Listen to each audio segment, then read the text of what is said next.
Hey guys, Delta here, and I want to make a video on survivability and basically what it's going to be for all classes and some builds that I'm going to be using in day one.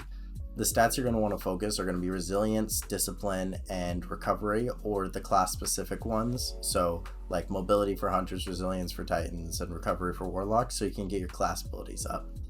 Now for hunters, the build that I'm going to go with for one of them is going to be a void one, where I'm running stylus execution, echo of instability, echo of remnants, echo of persistence, and echo of starvation.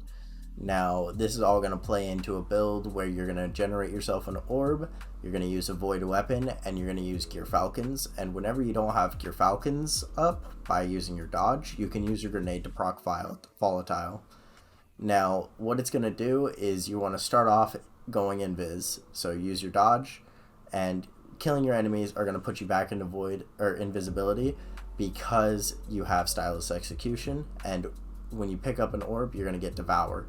So what this plays on is basically hiding away and not getting seen, and then getting a kill to reproc your invisibility and to reproc devour. Now this is very good for survival overall.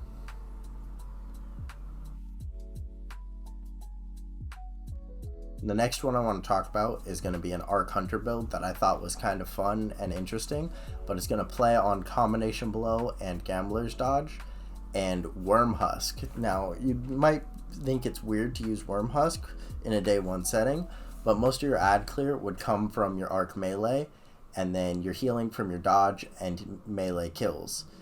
So you can keep cycling through this and clear large rooms of enemies, and very strong enemies at that, depending on the type of room it is. And I'd focus for 100 resilience and high mobility or high recovery, so that if you're ever in a situation where you don't have your dodge or you don't have your melee, you can always get it back fast. It also helps against majors because you can stun lock them whenever you get up to them, just like I am here. And it just plays on the factor of cycling your dodge to heal and cycling getting melee kills to heal. Next one that I think is slept on is Heart of Inmost Titan on Void. And what I would do is I would run Shield Throw because that grants me an overshield, Bastion and Defensive Bulwark, Echo of Leeching because any melee final blows are going to heal me and nearby allies, Echo of Persistence to get me a longer duration on my Devour and Overshield, and Rally Barricade. Now, you would also want to get some form of Orb Gen, but it's not required, but this will help you stay alive in the long run, and it will also help you get that ability regen.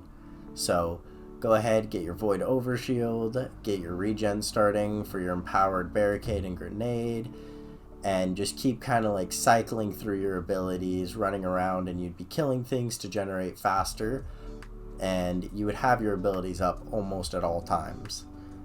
And it just plays on you using the Overshields as your health bar and not your actual health bar.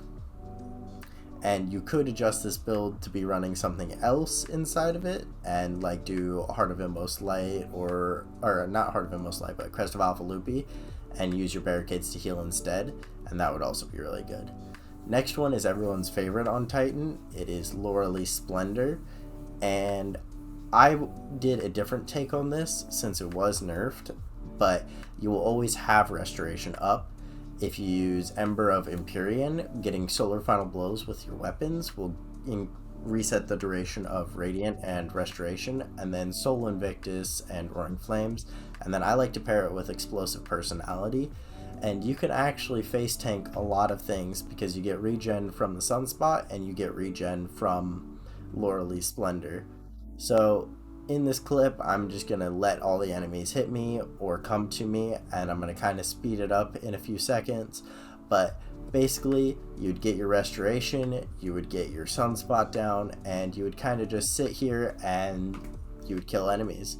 Now, me not killing enemies here, except for when they run at me, resetting my sunspots is what's happening. And then I would be using my Explosive Personality to get land tank, and then also reprocking my restoration. So I'm speeding it up, and it takes quite a long time, and then eventually I finally die. Now, Warlock, their best class for survivability is definitely Solar, but you can play really any class. I think something that's probably slept on in day ones is the Stag. It adds very good damage resistance when inside of a rift, and then on top of your already high resilience that you would be running, and then you can run high discipline as well.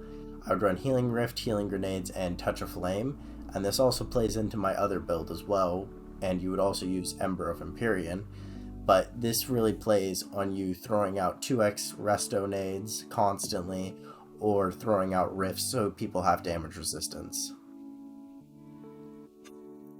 Now, for my other one, it would be on Verity's Brow, and what Verity's Brow does, it will increase your regen, and it will increase allies' regen.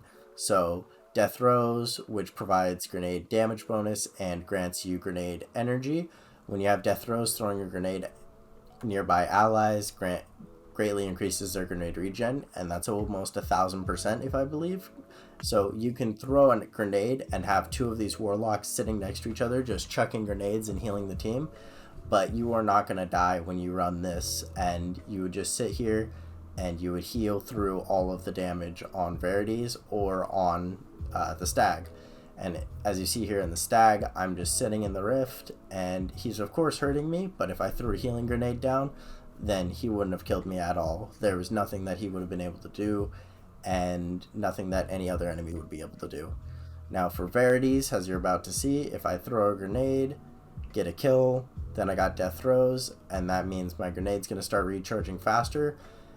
It's, I believe, like 100% increase to your grenade recharge. I'm going to put the number on screen. And then having all these enemies hit me, my health bar isn't moving because Restoration times 2 is still so powerful, and especially with 100 resil. If you guys enjoyed these builds, then please leave a like, comment, and sub, and I'll see you guys in the next video. Bye bye.